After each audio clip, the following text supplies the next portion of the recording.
H is one of the pillars in the themes agenda of Governor Babajide Sanwo-Olu's administration, and it stands for health and environment. The grouping of health, along with the environment, flows from the connection that exists between the two. A clean, safe, and aesthetic environment ultimately leads to a healthy populace.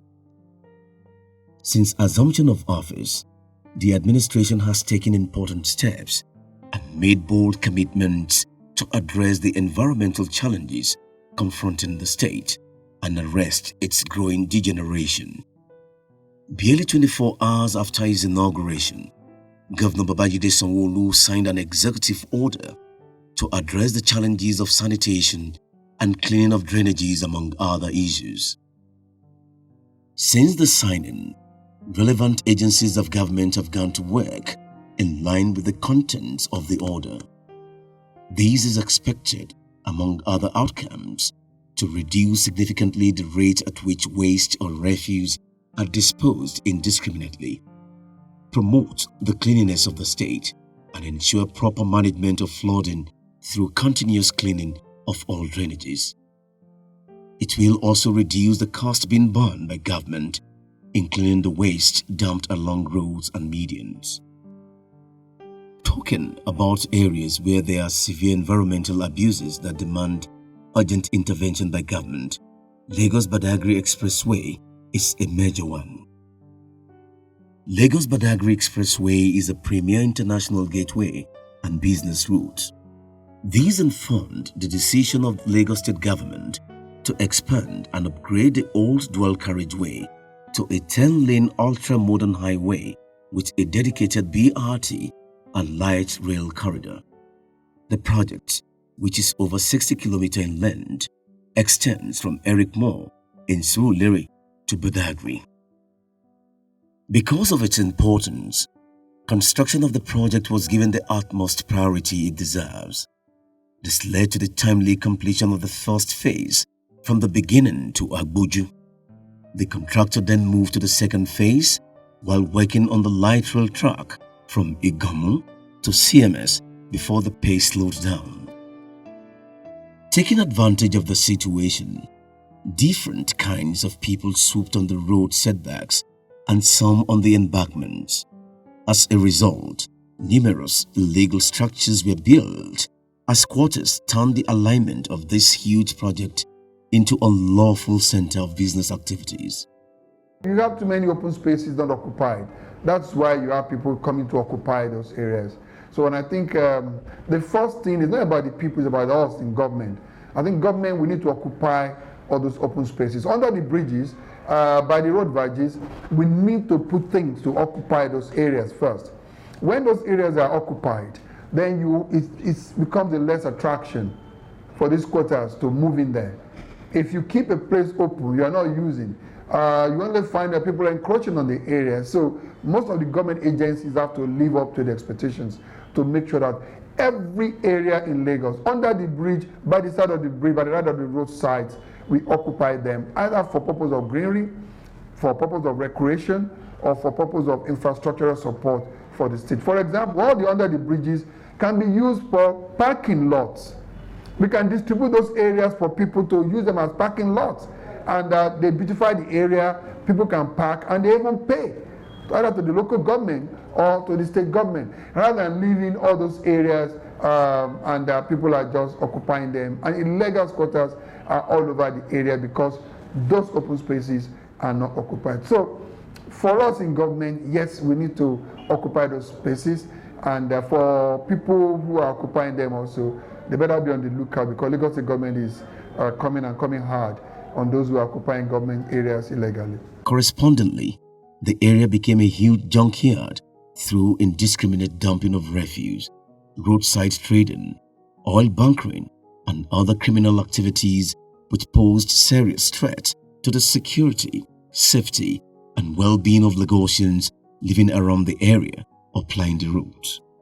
The flag off of the continuation of Lagos-Badagry Expressway was celebrated by the Deputy Governor, and you also recall that he gave some directives that apart from the CEC to move back to site, I gave directive that the whole area should be cleaned up for the commencement of BRT operations. And he also directed that palliatives should be provided as work progresses on the site. So we're here today. We started all the way from Eric Moore to assess the progress that has been made in this regard.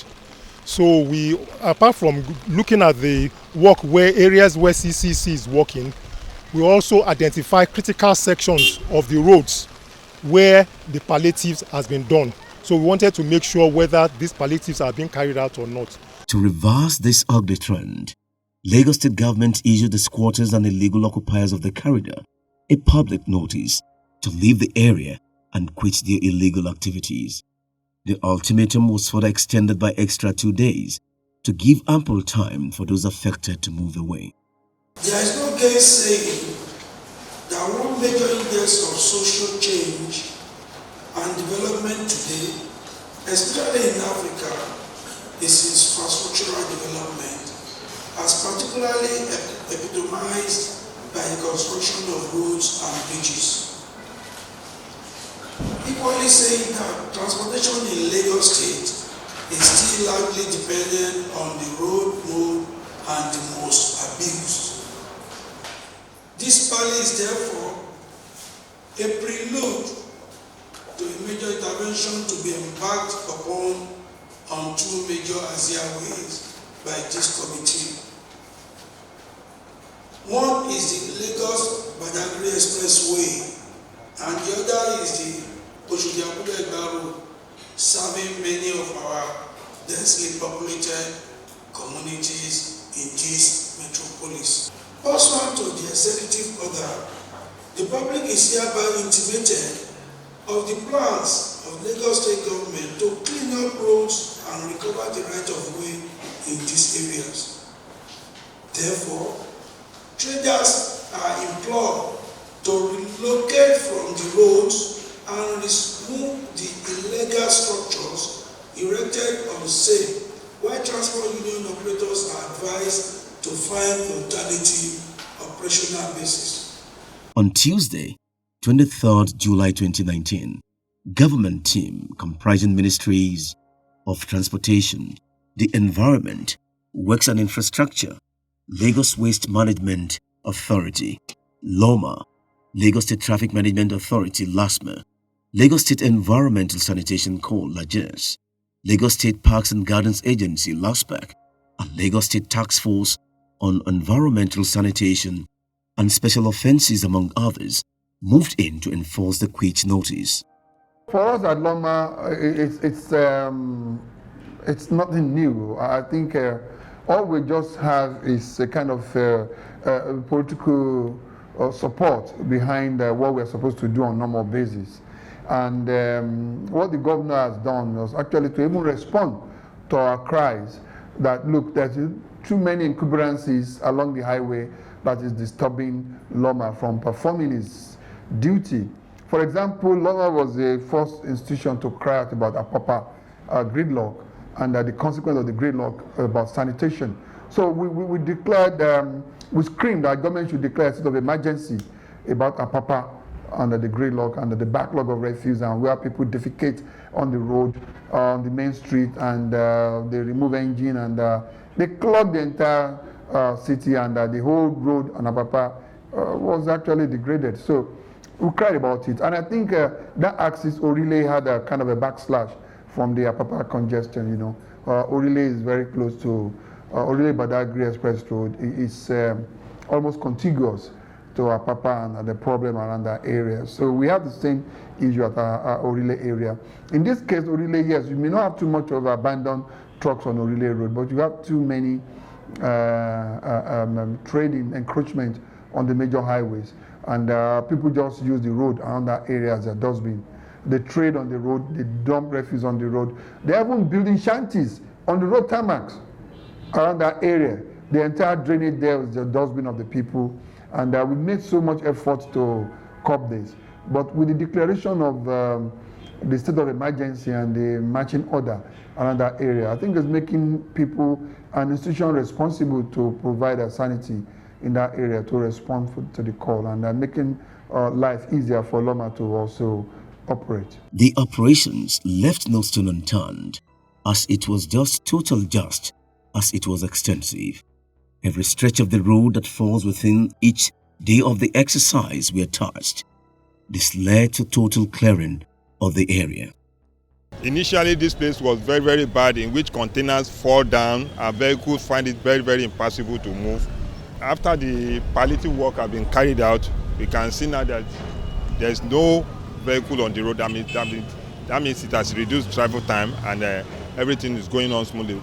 While the exercise continues, government has taken full control of the recovered areas. Now, 400 Loma personnel have been deployed, 200 for regular cleaning of the area, and the other 200 for enforcement in collaboration with LAJES, the police, and the task force. LASPAC will also undertake the greening of the entire alignment for aesthetic purposes. It's a total and very extensive operation, because we are all out not only to remove things that had constituted nuisance to the environment, but to also recover.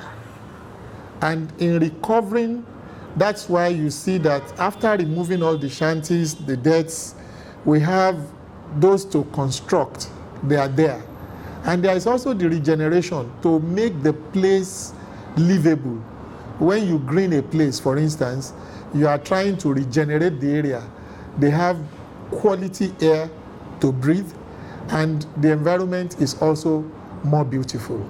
The cleanup of Lagos-Badagry Expressway speaks to the promotion of good health and well-being, clean water and sanitation, and sustainable cities and communities, three important components of the United Nations Sustainable Development Goals. This road has been in a deplorable condition, and we have been suffering so much that even our motorists to board vehicles here have been very, very difficult as a commuter of this community. And most of the time we used to have a standstill situation of vehicles because of the capsizing of these trucks and every other heavy vehicles. But today what we are experiencing is a U-turn. I think we are having a relief through the present government that the conditional people are applauding the present development. As you can see, vehicles are moving easily, unlike before. It's always a standstill situation that people will not be able to go with their vehicle. But today is a turnaround situation, and we expect the continuity of this project by the present government. We want a situation where you can see that this place is locked over some time now. This is an accessible road before, but today you can see that as I came out this morning, I saw this one, I said, wow, I think the government of the day is really impressing the inhabitants of this community, and we pray that his effort will not be in vain. You could recall that we stopped at the third gate, the third as a Festac gate, and also at the intersection of the Navy Town at Alakija. We found out that the palliative work had been done there, and then vehicles are moving freely. So, and then we moved to other places too where palliatives have been done, and we are quite impressed. So it's a gradual thing. And we saw that we've also met the contractor working even at trade fair itself. So areas that are bad in trade fair will also be addressed. So, and we have instructed the contractor that this should be done on a continual basis. It's not a one-off thing. So we need to address the sufferings of the people in this area. Through the clearing of the expressway and setbacks, Governor Babajide Sanwo has brought huge relief to Orile and Igamo communities, including residents, in two major ways. Earlier before now, it's been very worse and bad. But I thank God and I thank our government for doing such, easing our movements, making our movements to be, in fact, to be very good. Yes, not as in before. I really thank God for him doing such. The road is not patched, at least it was much hold up here. Even early morning, afternoon, in the night, midnight, there's a lot of hold up. But at least with this, there won't be much hold up. I would really appreciate when the hold up was said, it always affects our business in the sense of all these Okadas will not see where to pass. They'll be like pushing us up here and there. But with this, it's manageable. First, the administration has relieved the community of the burden of refuse, poor sanitation, and environmental degradation. As a result, the people are no longer prone to dirt and pollution that cause widespread outbreak of sicknesses and diseases that negatively impact public health. One of the key things to the government is going to do to make sure that we don't have return of some people there is to, after we clean up, after Loma probably will have cleaned up the area, then we now have the buses that will be running in that area so that that place is not left unused. So we'll have a busy schedule in that area. Then when you look at the verges, the road verges, where people are encroaching on the road, you'll have seen that we've created almost a 10 meters setbacks where the largest people have drawn the line that you don't go beyond these 10 meters. And that 10 meters is to provide a right of way for last park to run through the greenery of that area. So by the time you have a beautiful lawn in that area, I think even a madman will think twice before defecating or encroaching on that area. So, and the Loma will continue, we will continue to place receptacles along that area. We have a large bins that we are putting there. So you don't have any reason whatsoever to dump refuse on the road, but you dump in those receptacles, while we make sure that the PSP around the corridors, they are very effective. And the markets in that area, we've organized those markets. Major markets in that area have been organized to make sure that they conform with Loma standards and regulations in that area. So by and large, I'm sure within a matter of weeks now, you start seeing the restoration of sanity along that corridor. Secondly, slums and illegal occupation, as were obtained along the axis before, serve as breeding grounds for crimes and hideouts for criminals. With that out of the way through the cleanup exercise, security of lives and property in the area will improve considerably. Anywhere you have shanties and illegal developments is the fact that it serves as a den for robbers and all those people of shady characters. Lots of some arms and ammunition were recovered.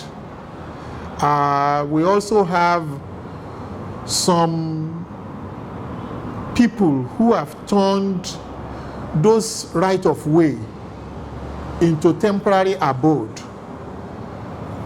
Lagos is the in thing for all of them.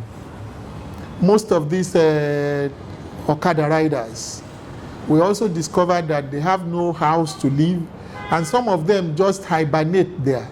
So many illicit things are happening there, and we actually discovered it, and that's actually informed why there was the hues and cries, particularly from those who never expected government would be swift in that operation. Indeed, the dispatch with which the exercise was carried out affirms the commitment of the administration to the well-being of residents.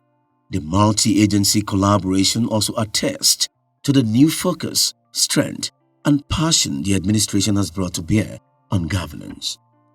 We will have intensive operation for 3 weeks.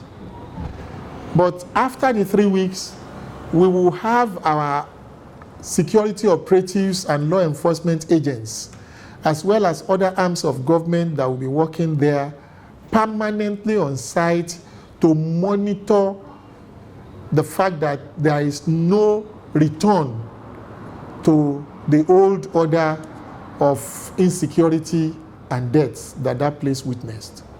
So it's a continuous thing. It's going to be sustained and realized, like I said, it's not just to recover the place from those who have hijacked it, but to also regenerate it. And that is why the road construction at that area, the CCECC that is doing the construction is already back on site.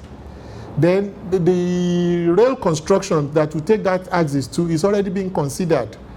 So all things that will bring out the real essence of Lagos State Master Plan concerning that aspect is to be fully integrated and completed so as to make life easier to live and make the environment more livable for our people. As Governor Babajide Sanwo-Olu's administration begins the full implementation of its team agenda, it should be emphasized that the journey to a greater Lagos demands that we imbibe the practice of doing the right things always.